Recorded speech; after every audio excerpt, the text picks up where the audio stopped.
نحمده ونصلي على رسوله الكريم اما بعد اعوذ باللہ من الشیطان الرجیم بسم اللہ الرحمن الرحیم۔ 1 منٹ کا مدرسہ، سبق نمبر 97 ہے۔ نماز کا ترجمہ چل رہا تھا۔ قاعدہ اخیرہ میں تشہد اور درود شریف کے بعد دعا جو پڑھتے ہیں اس کا ترجمہ چل رہا ہے۔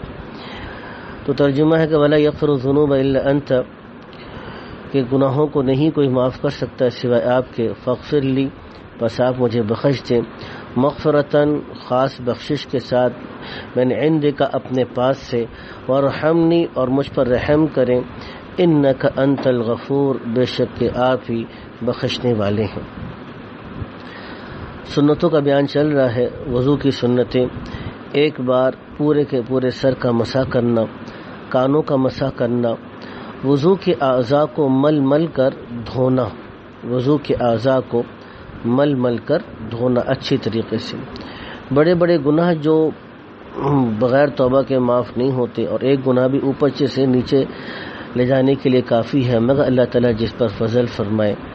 ہٹا کٹا تندرست ہونے کے باوجود بھیک مانگنا، داڑھی منڈوانا یا ایک مجھ سے کم پر کتروانا، کافروں اور فاسقوں کا لباس پہننا۔ گناہ کے نقصانات جو انسان کو دنیا میں پیش آتے ہیں: عمر گھٹتی ہے، زندگی کی برکت نکل جاتی ہے، ایک گناہ دوسرے گناہ کا سبب ہوتا ہے، یہاں تک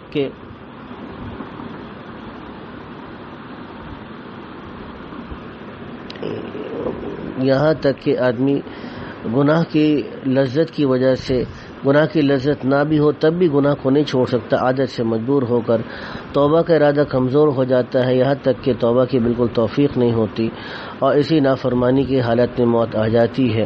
نیکیوں کے فائدے: نیک کام میں مال خرچ کرنے سے مال بڑھتا ہے، دل کو ایسا سکون اطمینان عطا ہوتا ہے جس کی لذت کے سامنے سارے جہاں کی سلطنت ہیچ ہے۔ اس شخص کی اولاد تک نفع پہنچتا ہے اور اولاد بھی بلاؤں سے محفوظ رہتی ہے۔ اللہ سبحانہ وتعالی ہم کو بھی پورے کے پورے دین کی برکات نصیب فرمائے۔